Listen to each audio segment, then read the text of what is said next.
start by saying that sometimes it gets discouraging working for peace because of what we see around us and what we hear and what we see what's happening. And so I thought, oh, I think I'll bring along this, because this is the book that we put together when celebrating our 30th anniversary of Project Peacemakers. And it's full of articles coming from people about the various things that they've done over the years, and it's really quite remarkable. And these are just ordinary people who want peace in the world and have done good work toward it. It started, as I say, with Helen Caldecott, and this was quite interesting because she is if you don't know, was an Australian pediatrician who went around the world when it was very close to the doomsday clock. And so she spoke here, and it was a very large audience, and Dianne and I and our husbands were both there, part of a group called RAR, which was, it was a group, that social justice group. And we were all from different churches, and we realized at the end of it that the churches weren't doing anything. And here we were, you know, this group of Christian people, and nothing was forthcoming. So we thought, okay, we've got to do something.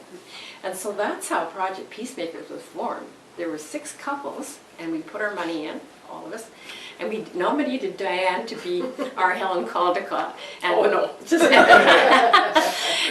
and to start Project Peacemakers. So it started just from a group of people who realized that our Christian faith calls us to be peacemakers, and we should be doing that. And we had one wonderful man who really took it to heart, Menno Clausen, and he would go every Sunday and stand outside the church, of some church that was having a service, and hand out pamphlets. And that was a hard thing to do in those days. It wasn't very popular. But he was such an inspiration to us that we just developed many ways of working, ways that kind of fit our own talents, I think. One of the things I became very interested in was working with children, about how we reach children. There was a very good psychologist around that time who had wrote about how it affected children when they were kept talking about kids had to hide under their desks and that bombs were going to come and whatever.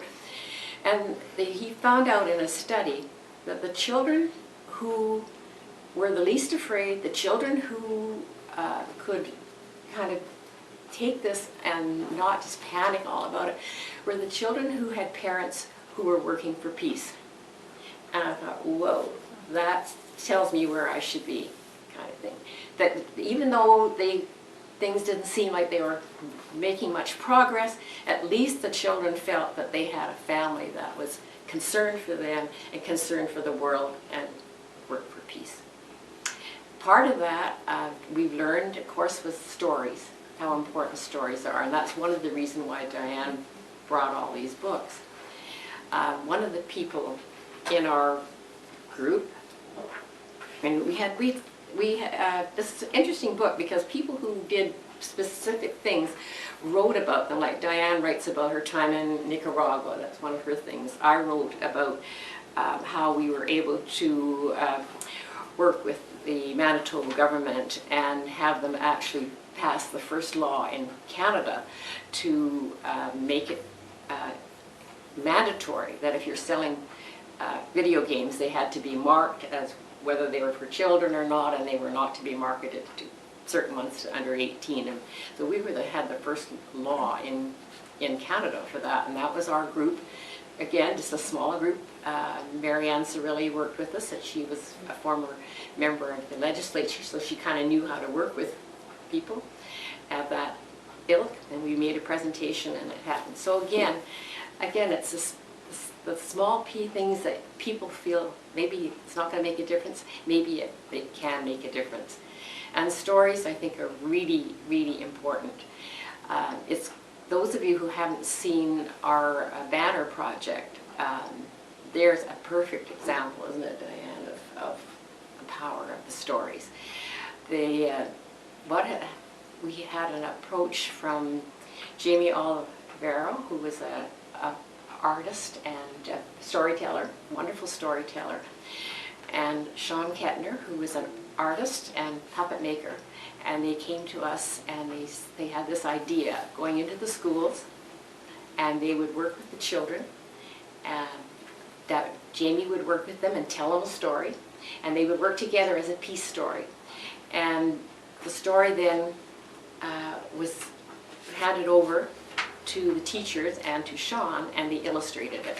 Each child had a chance to do something, and they made this beautiful banner, which then was silk screen, beautiful colors. And when you go, if you walk to the right, down there a little bit, you'll see on the wall of that school a mosaic of the banner that the school there made. A person who was so mosaic artist, she was so moved by the stories that the children told that she asked if she could make it into a mosaic. So it is on the wall, and it's really worth looking at. It's quite beautiful, and it was wonderful to see how excited the children were. I was there when they were making the presentation and where they were doing it, kind of stuff. So stories are really important, and the stories that they've been able to tell, I think, I don't know how many schools have we done now? I thought it was like 65 or something it's schools they've yeah, been it's in. over 60 anyway, which is amazing when you stop to think about it. But these children are thinking about peace, and they're thinking about how they can make a difference in their world. So it's very inspiring. But I'll just end my little presentation by just saying, when I was looking through here, I was reading at some of the little messages that were in here. There was one from a person who has been very involved with Project Peacemakers, and she writes in here, maybe I can't even find it, but it doesn't matter. She writes in here how she became involved. And the way she became involved was by reading a book. She read the book about Sudoku and the cranes, and when she read that book, she was so inspired that if a little girl could do that, then surely she could do something. And so she became active in the peace movement. So never underestimate stories. That's a segue to, I just wanted to identify a couple of things, and one is around the stories and how we all have to be aware of our own stories. And you know, when you were talking about these people, like if you've had a certain experience, that colors how you function and how you see the world. So I don't know if this is a peace issue or not, but in our book club we were talking about the book The Inconvenient Indian, and everybody in the group loved it except one woman. But she'd had an experience of growing up in Dauphin. An Aboriginal kid came to live with them. The Aboriginal kid was the daughter of the chief. That kid had more money and more resources than her family. So she had this certain perspective on reality that was this way. And so that was just a stark reminder to me. Like, I grew up in a family with my mom's brothers died in the war. So Remembrance Day was the most holy day of the year by far. And that, for years, colored my sense of how do you deal with these conflicts. Well, you know, you go off and fight, that's what you do. It's a just thing to do. And then, of course, gradually, you know, you start to see the world a little differently and become something else. So then my mom and I had to have these conversations about respect for the past and living in the present and the future. And you know, those were sometimes quite painful because it was hard for both of us from time to time. So that story thing. So a couple of the books I brought, if you don't know them, John Ralston Saul's book, which is quite erudite, and he talks about his understanding. Do most of you know that book? It's kind of a talking about the Aboriginal influence in creating Canadian values. And then the other one I brought, just as examples, I mean, you could all bring a lot too, is Thomas King's book. Thomas King, as you know, is the Aboriginal writer. So he's done The Inconvenient Indian, but he does another one, the Massey lectures he did on the power of story and how that's all we are. And I think for Christians especially, that's a really important thing to think. What's our story? You know, I remember Mac Watts one time talking about the line about a wandering Aramean was my father. Well, no, not directly, but that's my father. So our stories shape us. And I was thinking again today about that a little bit more, and so they shape how we act, but they also shape how other people act. And I get it around how I act, but I often forget that's how other people act, and then I can get impatient or grumpy because I don't always listen to what their story is and where they're coming from. And our whole social action committee went to hear Dianne Baker do her stories about her experience as a witness in Palestine. But she began by talking about the Holocaust story and how if we don't understand that, we can't in any way comprehend a huge part of what the Jewish-Palestinian conflict is. And Bob, I don't know if you remember this, but an event out at Emmanuel one time when they were doing stuff around Palestinians and Israelis, and the Jewish speaker there, I forget the organization, at the end of the time, in question time, Bob said to her, did she think that given the depth of pain around the Holocaust experience, they would ever be able to move to a different stage? And my memory is she didn't answer. She, you know, like Bob was identifying how that story shapes everything around that particular conflict for so many people. And unless we can listen to the story and deal with it, we can't really work together. And I think that's true in individual conflicts or whatever. So when we talk about peace, and I think Bev started to talk about that, we're not just talking about nuclear weapons or the small arms trade and all those things we should be talking about. It's a whole culture of, can we resolve things peacefully, or do we immediately turn to weapons or harsh words or throw them in prison and throw away the key, like wherever those issues exist. So anyway, then the next thing I just want to identify briefly, and it relates to the stories, is the stories the media tells us and how so much they shape the decisions we make. And I think we all know that, but I think we have to help each other watch for it. And we have to resist it. So, I mean, the obvious one that most of us would know about is the weapons of mass destruction, and how, you know, they wanted to go to war, so they made up the story about the weapons of mass destruction, and that led into the war.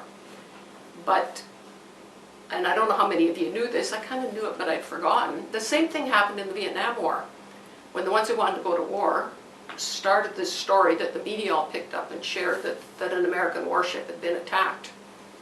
Well, of course, the Americans, you attack us, we're going to come back twice as strong. So that was the motivation for getting into the Vietnam War. Well, then eventually it comes out it never happened. It was part of. So if you remember those, like I don't think I'm a cynical person, but I think I'm getting more suspicious. The first Iraqi war, Bush Jr. and Sr. Remember the bayoneting of babies in incubators in Kuwait. Oh yeah. So both of those wars had fabricated stories, some totally and some. Right, and it's still going on in big and small ways. Like, because I've gotten involved with prison stuff in the last few years, I'm getting more tuned into that. So we have to be afraid. We have to lock people up. We have to, you know, they're all whatever. So it's harder to create a peaceful, caring society when we buy into the media perspectives on things. And we need to help each other to be able to say, just in conversations, you know what, I don't see it that way. So anyway, that was just the two things I wanted to mention to kind of encourage the conversation about stories and listening to other people's stories, and the role of the media, and the need that we all have to follow up and to talk to our friends or send a letter off and say, you know, think there's another side to this story, at least one other side.